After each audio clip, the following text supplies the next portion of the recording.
combat. Does not take very long for Chad to completely lock up the game. Looks like both these players are not happy with what they've seen as far as deck lists are concerned. Again, our other matchups and other decks that are in the top 8. We have 1 versus 8, Corey Baumeister against Zan Saeed. That'll be our backup match if we have time to jump that way. Corey playing Green-White Devotion, Zan playing Naya mid-range. We've got Brian Lee, number 3 overall seed, playing Mono Red against Daniel Cassetti, playing Green-White Aggro. And then Ralph Patesh, number 7 overall seed, playing against Ryan Krasinski, who's playing Mono Red. So 2 Mono Reds, 2 Green-White Devotions, 2 Abzan Aggros, an Abzan Whip, and a Naya mid-range. But Boswell, definitely the story of day 2 at least, came in undefeated, was the second to last player to take their first loss, and that was the only loss he took. One could argue the story of day 1, even though we didn't see him very much. He's undefeated. And 2 of our players who were undefeated this weekend, Boswell and Krasinski, after day 1, they made the top 8. That's tough to do because you put a lot of pressure on yourself then. Yeah, and even though, 9-0 is a great start, you're still looking at a 4-2 performance that's required to make the top 8. So even those really, really good starts don't guarantee anything. And in Royce Walter, our last undefeated player who gave Boswell his first loss, not in the top 8. Yeah. And he was certainly a story during the course of this turn. We see Boswell's going to keep his opening hand. We'll see if Kastel will do the same. Our teamer Aggro Pilot, X and 1 with 2 rounds to go. Yep. Also not in the top 8. Magic can be a tough game sometimes. Oh boy. He's going to show off the hand before sending it back. Little Kastel. Very good friend of ours, wants to play for the camera a little bit. Therefore, I will call that what I wanted to say, which is that's an amateur's move. Yeah. Look, buddy, nobody cares. Just mulligan your hand. Right. Also, we can't even see it. Right. You couldn't even show it to the camera. No. So just take your mulligan. Chad will go back and watch this. He'll realize that we are making fun of him. There's nothing he can do. Right. It's all... Now it lives in immortality. This conversation that we're having right now at his expense will outlive the 3 of us. That's correct. It's eternal. Chad, also, thanks for dinner yesterday. Appreciate you. Yep. Really nice of you. It was really nice. It was.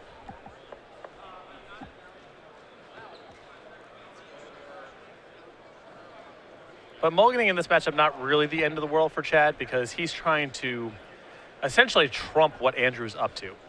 It's not so much about 1-for-1 trades, even though there's Thoughtseize and Heroes Downfalls. It's getting his shop set up and overpowering Boswell to the extent that there's not really draws in Andrew's deck that matter. Whip of Erebos, Siege Rhino among the options here. Kastel giving it a long look over.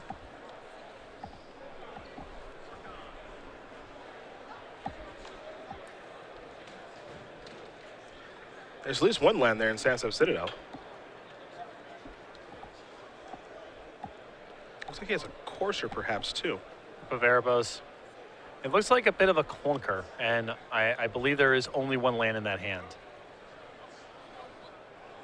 You do draw a card every turn, as they say. He'll start with the Sandstorm Citadel. He's going to risk it. And we are underway here in the quarterfinals of Grand Prix Miami. You saw Boswell start off with the Windswept Heath. We'll see what a second land will be. And the first draw for Chad, Land of War Wastes. Manic Influence. And now Fleece Main Line. So Boswell does have a 2-mana play. Of course, he does play Fleece Main Line and Rakshasa Death Dealer. So not too surprising to see him have one. He'll search up a Plains there with the Windswept Heath. Joined with the Manic Influence will allow him to play the 3/3 for 2 mana.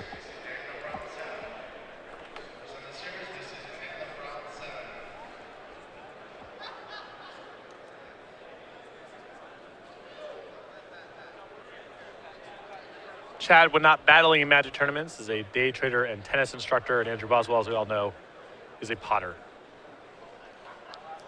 The game takes all kinds. It really does. Here's a Seder Wayfinder. An Urborg. An Evolving Wilds. A Windswept Teeth and a Sylvan Caryatid. Doesn't look like much of a mulligan now. Easy keep. Draw a card every turn. One of them's got to be a land, right? Isn't that how it works? It's one of those likely so much of my hand is spells that it's one of those implied keeps that we like to talk about. It's basically keeping a 9-card hand. Right, because you have 2 draw steps. You've already mulliganed. So how do you mulligan 9 cards at that point? The Seder Wayfinder is guaranteed to find land, so that's a 10-card hand. Right. So I don't know what he's thinking about. The cards in your graveyard further discount your delve spells. Yeah. So that unlocks a card in your hand that would have otherwise been dead. So that's 11? Now we're up to 11. Oof.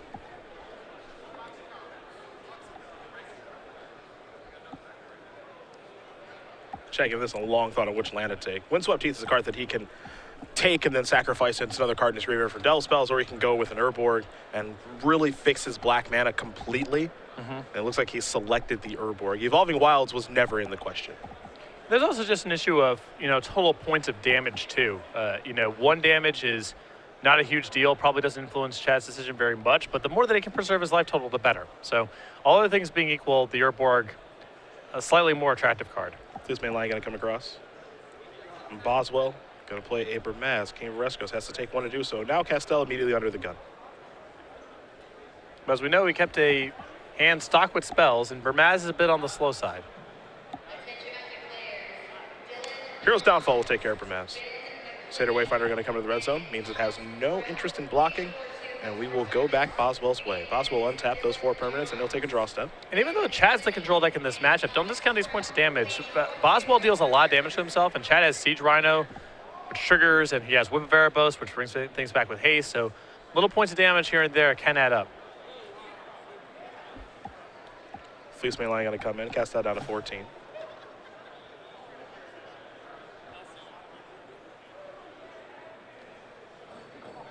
Doesn't look like Boswell has land number 4, but he does have Warden of the First Tree number 1, along with Boon Satyr number 1. And to get an idea how color sensitive this deck is, right now, Boswell fetched a Plains with his Windswept Heath here, so he could cast Fleece main line. Could have gotten a Forest or a Plains, works either way. And now, with Death Dealer and Warden of the First Tree in his hand, he can't cast both this turn, even with Mana Confluence in play. I mean, this deck is really taxed on its colored mana. There is the Warden of the First Tree, with 2 mana available to activate it. So we head back Kastel's way.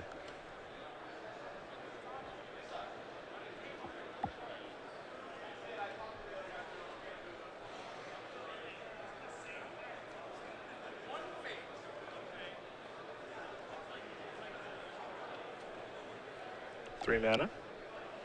Maybe time for a Courser? Yeah. Take a look at the top card, Hornet Queen. If we ever get to that point, it'll be hard for Boswell to win. Yeah, that's one of those. Boswell has played this deck in the past with something like Bioblade in it. Now that locks up the ground basically forever. Yeah. He can go all the way to the top rope with Warden. That's a plan to get around it, and Siege Rhino triggers. But we're not talking about a lot of outs. Boswell did draw a land for the turn. You can see his hand. Tassiger, Hero's Downfall, Boon Satyr, Rashasha Death Dealer, and the freshly minted Mana Confluence.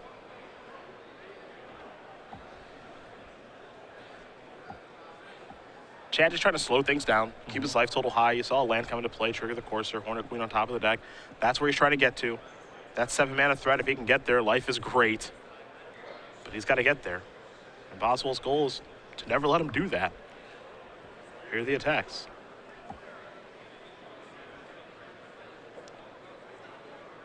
Now Chad's got a lot to think about as far as blocking is concerned. But it looks like Courser's going to jump in front of Fleece main line. Or perhaps the Warden. He wants to get a better look.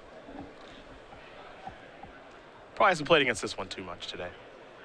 Boswell, a huge fan of this card. Many are not. I'm a little surprised to see Chad not offer up a double block here. The worst case scenario is that he uses a removal spell on your Courser, and then you're down your Wayfinder. I suppose the risk of Abzan Charm is very high in that spot on the double block. So the reason I see him not double blocking here is, okay, I can single block, and then my creature's going to live. And yes, you get to deploy something else post-combat. That's absolutely true. But if I double block, it encourages you to want to kill the Courser with a removal spell. And at that point, Chad might be thinking, if I just single block, I get to keep my Courser, unless he has the one Abzan Charm in his deck, and I'd rather have my Courser because I need more lands to get to Hornet Queen. Sure. I guess if Hornet Queen's the top card, he can't really risk it, or at least it's very dangerous. Tassiger on top now. That land will bring Kastel up to 12 so long as he does remember his trigger, which he does. That just feels like one of those spots where it's pretty juicy for Boswell to attack even if he has nothing, because it on the surface looks like a risky double block. And even if Boswell has a trick there, it's not necessarily the end of the world. But I suppose Abzan Charm is very bad. He has it. Now it's a 5/5 against your no removal and you're down your board. So that's enough of an incentive. To be fair, we have seen Boswell make that attack with nothing this weekend. Yeah. It's a spot where it's hard for Chad to call, but that makes me feel like the flip side of that is, well, if your opponent gets to make that attack every single time, you're giving up percentage points over time by never making the block. I don't know. It's one of those weird sort of game theory spots. Yeah. That's what makes Magic great. Valor stance the draw.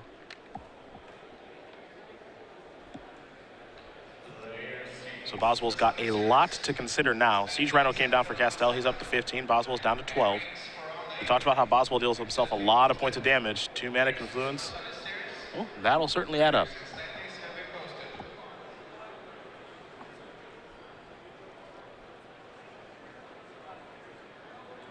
There's Rashasha Death Dealer. Boswell will have to pay 1 to cast it. And it's time to pass that turn back over to Kastel. Tasker the draw, top card of the deck. As Boswell may stop him in the draw step here for Valor stance. We'll see. It's a swamp. Yeah, with Boswell knowing about the Hornet Queen, there is an argument for getting rid of Corsair here. It looks like Boswell trying to take it a slightly more aggressive stance. Looks committed to killing the Siege Rhino, making a big attack next turn. Sandstorm Citadel, the land on top of the deck here for Kastel. He was able to put his swamp into play, so he's got 6 mana. He's 1 away from Hornet Queen. You do a green check. He's got triple green out there, so that won't be a problem. Here's Tassiger on the cheap with the ability to activate. It's Whip of Erebos there. This is getting ugly for the Boz. Kastel's last 2 cards, an untapped land and a Hornet Queen. And at this stage, Whip of Erebos, 4 mana, my team has lifelink, is a fine card for Chad to cast. And the long-term implications of this card, they're really bad for Boswell's side of the table. Valor stance going to take care of Tassiger. Boswell draws a copy of Sandstorm Citadel. A 5th land, but not one that enters the battlefield untapped.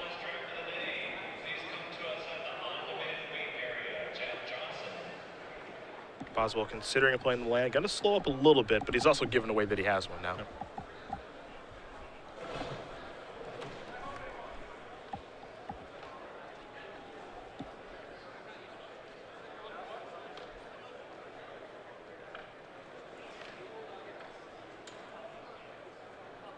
Hero's Downfall will clear out the Rhino. This means that Boswell will have some attacks to make here. Death Dealer will hold back, the rest will come in. And I really like offering up a double block now. Now I want to. Again, Kastel has access to the deck list, so he doesn't have to worry about a card like Murderous Cut. Yep. There aren't even enough cards in the graveyard to do that. So he can double block something, gain 3 life, negate the damage that one of the 3 power creatures would deal, and be perfectly fine. Now, it looks like there's going to be some chump blocking that does take place here. I'm a little bit surprised by that. It feels like Whip of Erebos, with the Whip of Erebos in play, you can afford to, basically what the card's instructing you to do is make some trades to make inroads in your opponent's board and then win with the leftovers. So I think in that spot I would have preferred to see just both go in front of, I guess, Warden probably, Yep. as it's the bigger long-term issue. Because I don't think that Fleeceman line is going to be much of an issue. Once the shop gets set up, Right. I don't think it's going to be much of an issue. The Warden, because of Trample, Could be become more an of issue. Could become an issue. And you don't have to worry too much about taking the 7 damage that turn because you're getting 3 of it on the way back from the whip. So Yep. it's really only 4.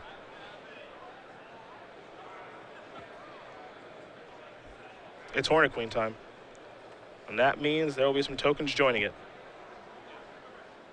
That said, this is still a pretty commanding position for Chad. Well, you mentioned it. Boswell's deck list at times has played Bile-Blight. This is not one of those times. Yeah. And of course, it's a real disaster if he kills the Hornet Queen because of Whip of Erebos. Andrew basically can't do it, and I don't believe game 1 he can get the card Whip of Erebos off the table. Yep. So the only attack that Boswell can really make now is an attack for lethal. He can't go halfway because the Hornet Queen going to the graveyard is too bad for him. Kastel does get in with the Courser. Death Dealer unable to block in that situation. I suppose it could chump, but it's unlikely it would do so. So it did not. Boswell at 9, Kastel at 18. And Kastel is certainly in the driver's seat right now. Whip of Erebos and Hornet Queen in play along with Courser. Now, a swing card for Boswell in this matchup, and something we haven't mentioned yet, the card he just drew is Anafensa. If Anafensa comes into play preemptively, it shuts down a lot of this Whip of Erebos shenanigans. Also, he can play it now and at least prevent the Hornet Queen from being engaged in combat, but the Hornets themselves are still very hard for him to attack through right now. So Anafenza as a turn 3 play, quite potent. Once we get to this stage, it's not quite as good. And yeah, I think he's just tapping. Yep. I mean, he knows that he can't get out from underneath the situation. Yep. It's too much to overcome, especially Corsair's not going to die, so it's going to continue to provide advantage.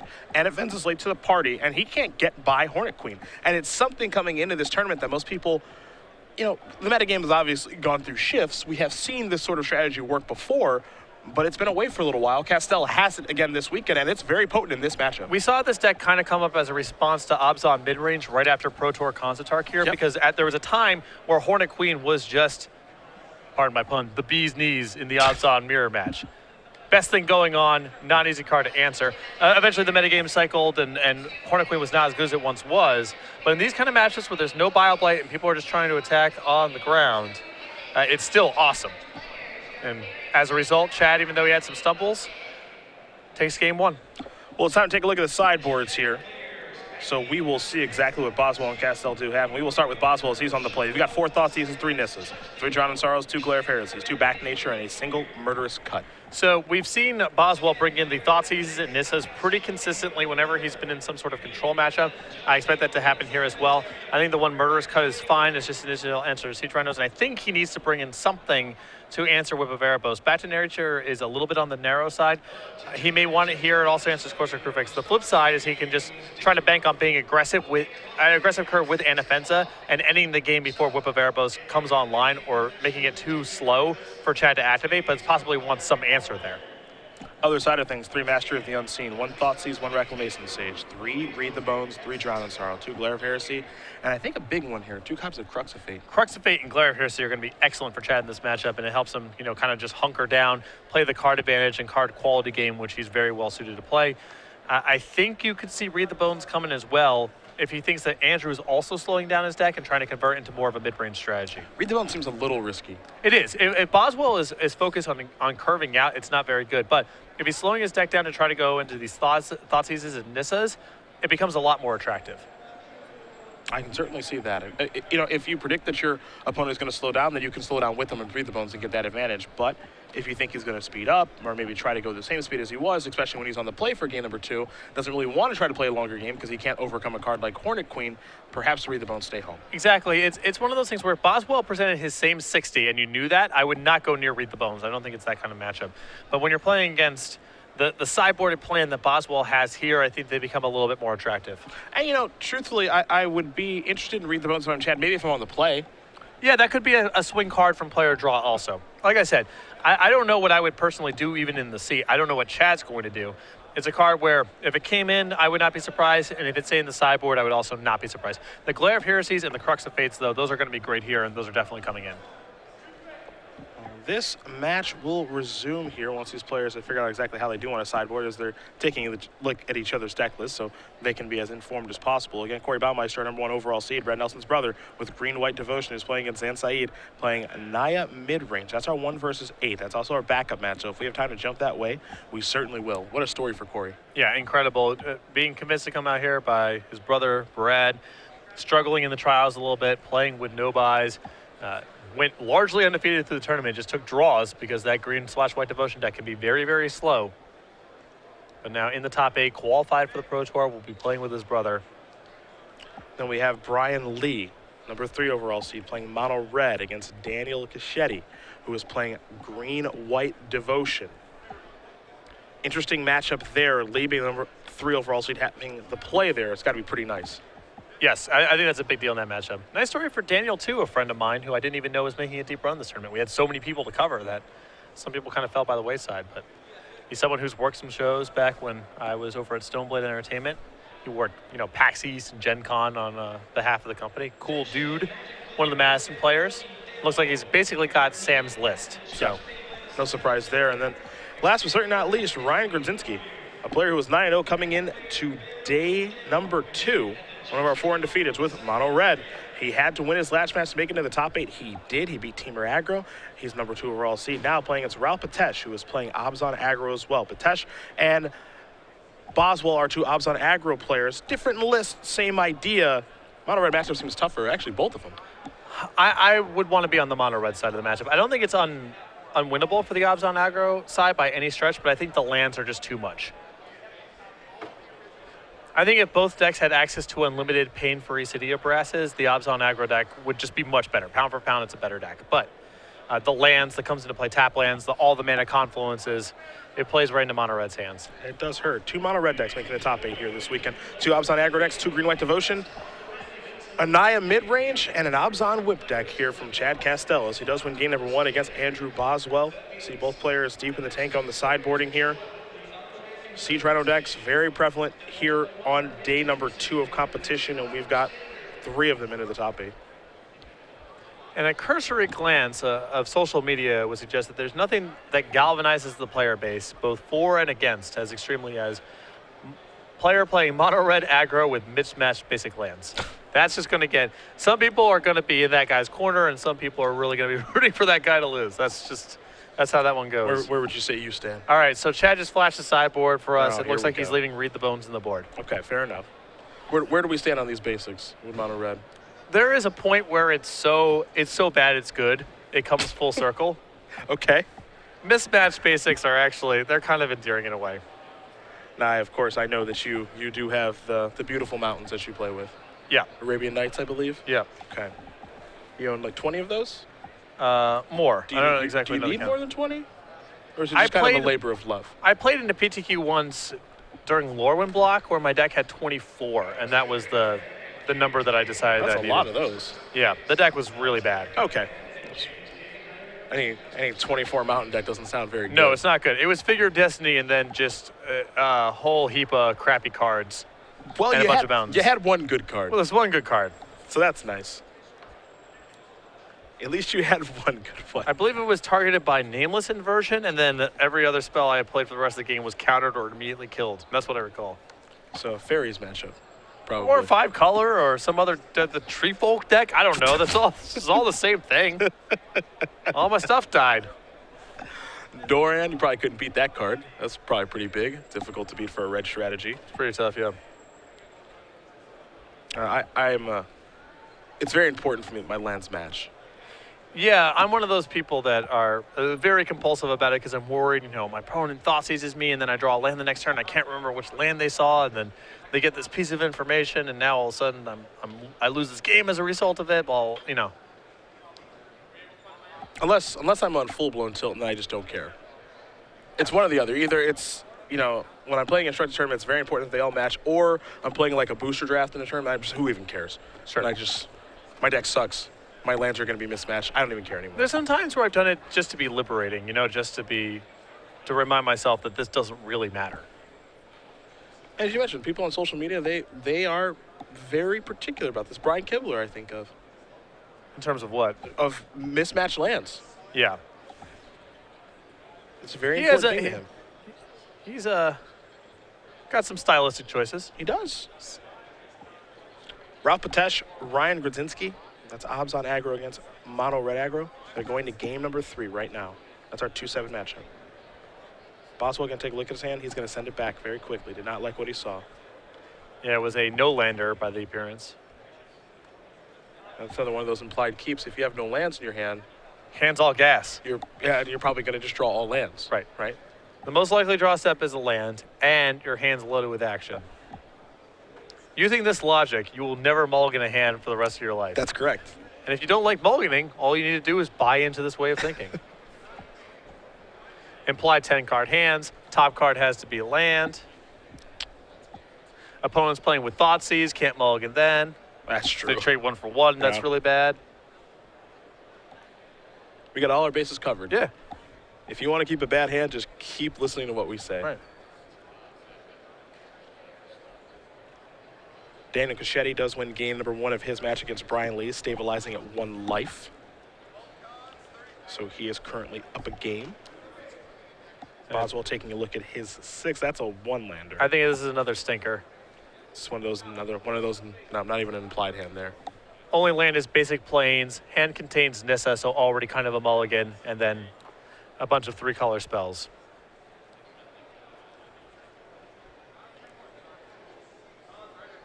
So a tough time for mulligans here for Boswell as Kastel's waiting patiently with his opening hand. And Boswell, we saw him make the top 8 at Grand Prix Boston Worcester last year. A modern Grand Prix. He was playing Jund, lost in the finals to an Abzan strategy. Lingering Soul is a very popular card at that tournament. Boswell with his Jund deck that had Olivia Valderin in it made a deep run in that tournament. The Sugarloaf New York crew way ahead on the tech when it comes to modern Jund. Oh, yeah. Reed's lists always have some spice. Chandra Pyromaster was immediately adopted right when that thing came out. They've got it all figured out, man.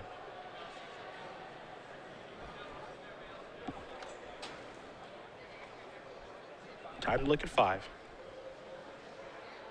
This one has 1 land too. Sansep Citadel, though, so at least any land off the top will unlock the hand. I can't imagine going to 4 here. I know the Nissa looks like a mulligan too, but Sansep Citadel, I think, is gives you enough play if you draw a land that it's worth keeping. I think he's already got to get pretty fortunate, so he should keep this one instead of mulliganing to 4. He will keep. There is a Citadel. Kastel with the Temple of Malady. Top card goes to the bottom. Heading Boswell's way. He'll take a draw step. Rakshasa Death Dealer is not a land. Back to Kastel. Latimer wastes. He'll pass the turn back. Boswell will draw. That is a land. Sansep Citadel. Pass the turn back. It's a forest. That's a courser. We'll take a look at the top card here. Satyr Wayfinder. And we'll be heading Boswell's way in just a moment. Boswell will draw a Warden of the First Tree. So you mentioned his hand is unlocked. He's got quite a few options. Yeah, unfortunately, you know, Chad's making his land drop and just getting to his good stuff. And there is the problem card in Hornet Queen. Satyr Wayfinder the draw here for Kastel. It'll be interesting to see if he wants to cast it and turn over Hornet Queen into the graveyard. Also worth noting, Chad currently without white mana. Yep. Quick update for you on our 1 versus 8. Corey Baumeister does win game number 1 here against Zan Saeed. Green-white devotion.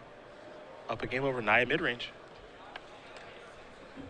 You mentioned the lack of white mana and the refusal to cast Satyr Wayfinder. It means he must really want to draw that Hornet Queen. Well, we saw what it did game 1.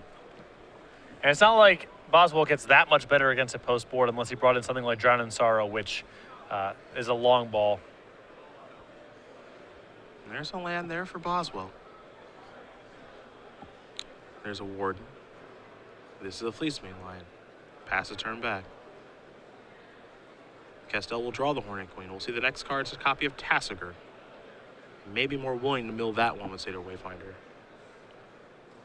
It also looks like Kastel does have white mana in a Windswept Teeth he's been sandbagging. He's got a couple different options here. He can play kind of the removal game here and glare something and downfall something. He can also just go for a full reset right now with Crux of Fate and use the removal spells to buy the time to get to Hornet Queen. A lot of different ways to play this. Crux of Fate seems like it's mighty attractive here, especially when your opponent's mulligan to 5. One thing he can do here as well is if he has interest in drawing the Tassiger, he can actually use the Windswept Teeth to tap for black mana, thanks to Urborg being in play, and actually cast his Crux of Fate. A lot of options here for Kastel. And he will play Crux of Fate. So he will reset things. Tassiger will return face down. That'll be the draw next turn. And we're going to go back Boswell's way. The Bos will draw. Copy of Temple of Silence. He'll play that. It's time to scry. We'll see where the top card's going to go. As you can see, his hand of Fleecemane Lion, Hero's Downfall, and Nissa Worldwaker. Yeah, it's a really good position here for Chad to play, you know, draw step to draw step with Boswell and just allow his more powerful individual cards and the threat of Hornet Queen to carry the day. There is Fleecemane Lion. Tassiger the draw here, of course, for Kastel. And this sets up a potentially very nice turn of something like a Satyr Wayfinder, Glare, and Tassiger could all be cast at the same turn. I've seen worse turns. He'll start by sacrificing Windswept Teeth. There's the Plains.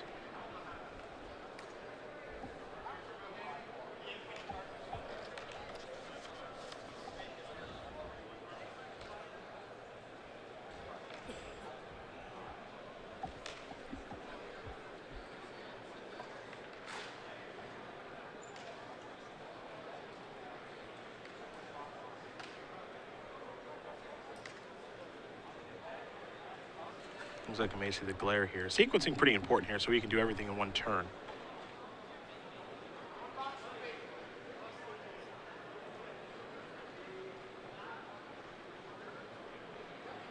Here's the Wayfinder. Tassiger, Citadel, Crux, Rhino. Here is Tassiger. He'll remove quite a few cards here thanks to the delve. Make sure that his Tassiger activations will be good ones. He'll be left with a Tassiger and a Siege Rhino. Assuming that's the way that he wants to delve things away. Yeah, I mean, everything in the graveyard is reasonable. There's no obvious choices there to get to exile. I think that I would prefer to exile the Tassiger and maybe keep Glare, but it's pretty close. Kastel will play a land, and now he'll pass the turn back, so a perfect turn there. Uses all of his mana. We head back Boswell's way. Hero's Downfall. We'll take care of Tassiger. Boswell's hand right now, 2 copies of Nissa. Kastel will untap and draw. Commune with the gods. An attack for 1 here with the Wayfinder. We'll bring Boswell down to 16.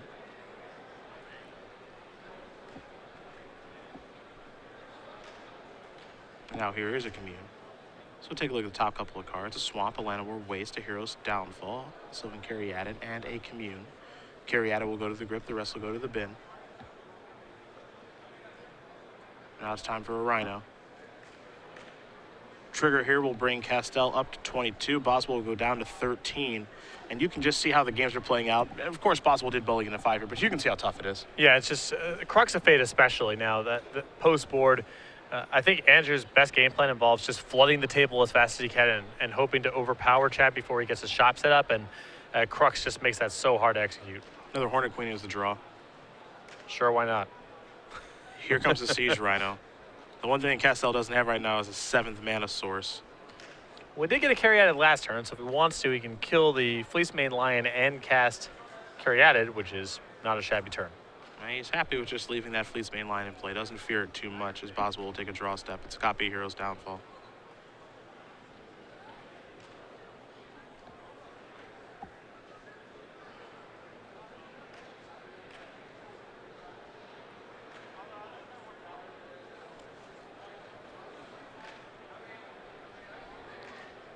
These Nissas that served Boswell so well through the Swiss rounds. Not really so hot right now. Yeah.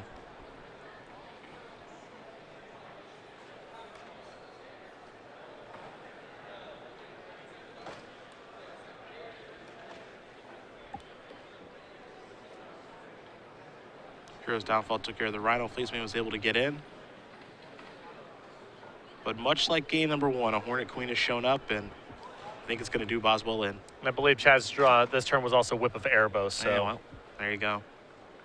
With Rhino in the graveyard, another Hornet Queen in hand, just such an overpowering position to be in. Valor Stance the draw here for Boswell. No targets. 2 Nissas gumming things up. A card that can be pretty good in this matchup situation depending, but not in the current situation we're in. Fleecemane Lion may be feeling a little frisky. Can't take it with you, so. That's fair. Boswell says, I'll pick a different spot for this Lion.